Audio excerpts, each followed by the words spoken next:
नमस्कार मित्रांनो, स्वागत आहे तुमचं आपल्या नवीन एका व्हिडिओमध्ये. मित्रांनो, पंढरपूरमध्ये पांडुरंग दर्शनासाठी खेडेगावातून आषाढी वारीनिमित्त भाविक जातात. अगदी कानाकोपऱ्यातून महाराष्ट्राच्या वेगवेगळ्या ठिकाणाहून दिंड्या काढतात आणि हा लाखो लोक, करोडो लोक हे पंढरपूरमध्ये दाखल होतात पांडुरंगाच्या दर्शनासाठी.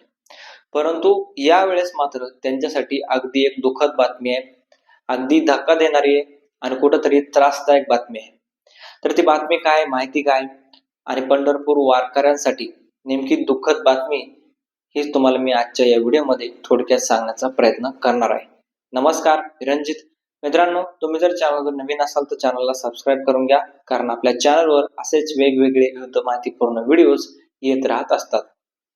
तर मित्रांनो, पांडुरंगाच्या दर्शनासाठी महाराष्ट्रातून कानाकोपऱ्यातून लोक तर जातातच, परंतु अगदी स्वखर्चाने मोठमोठ्या दिंड्या काढतात, मोठमोठे लोक तिथे जमा होतात आणि दिंडीमध्ये जी व्यक्ती जाते तिला कुठल्याही गोष्टीची कमतरता भासू नये त्यासाठी व्यवस्था केली जाते. मग ती आरोग्याची व्यवस्था असो, त्यांच्या स्वास्थ्य संदर्भामध्ये असो, त्यांच्या सुरक्षे संदर्भामध्ये असो, त्यांच्या खाण्यापिण्याच्या संदर्भामध्ये असो, प्रत्येक ठिकाणी, प्रत्येक वेगवेगळ्या ठिकाणी लोक हे तैनात असतात. होमगार्ड असो, त्यांच्या दिंडीमधले तयार केलेले त्यांनी माणसं असो, कीर्तनकार असो, भजनी असो, टाळकरी असो, वारकरी असो, माळकरी असो किंवा सामान्य माणूस असो, प्रत्येक जणासाठी प्रत्येक ठिकाण हे ठरलेलं आहे. असे लाखो लोक, हजारो लोक हे पायी दिंडी, पायी चालत पंढरपूरला जातात. अगदी लोक पंढरपूरला जाण्यासाठी खेडेगावातील लोक हे वेडे आहेत. कधी एकदा आषाढी एकादशी येते, कधी एकदा दिंडी चालू होतात, कधी एकदा आम्ही दिंडीमध्ये जातो, कधी एकदा आम्ही दिंडीची फीस भरून दिंडीमध्ये जायला तयार होतो. आणि त्यांना जे दिंडीमध्ये जातात त्यांना कुठलंही भान राहत नाही, फक्त त्यांना एक ओढ लागलेली असते, ती म्हणजे पांडुरंगाच्या दर्शनाची. त्यांना कुठेही संसाराचं घेणं देणं नसते. कीर्तनामध्ये आपण ऐकत असतो की देवाचा भक्ती करायची, तर ती कशी करायची, तर संसार सगळा सोडून द्यायचा, संसाराचा दिमागात ठेवायचंच नाही. त्याच वेळेस खरं देवाला ती भक्ती अर्पण होते आणि त्याच वेळेस त्या भक्ताची भक्ती हे देव मानतो आणि कुठंतरी त्या भक्ताला पावतो. अशा प्रकारचं कीर्तनकार सुद्धा आपल्या कीर्तनातून सांगत असतात. आणि हे असेच लोक कीर्तन करीत, भजन करीत, देवाचं नामस्मरण, पांडुरंग पांडुरंग करीत, जय हरी विठ्ठल करीत हे दिंडीला जात असतात. मात्र यंदा त्यांच्यासाठी कुठंतरी धक्कादायक बातमी ही आलेली आहे आणि ती धक्कादायक बातमी म्हणजे हवामान विभागाकडून आहे.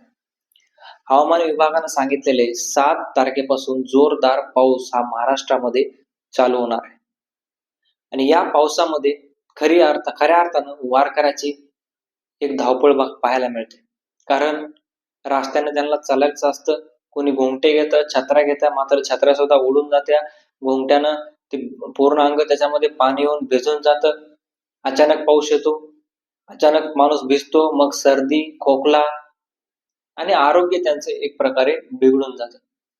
यामुळे कुठंतरी आता जो दिंडीचा टाइम आहे, त्या दिंडीच्या टाइमामध्येच वारकऱ्यांना आता या पावसाला, या वादळाला सामोरे जावं लागणार आहे.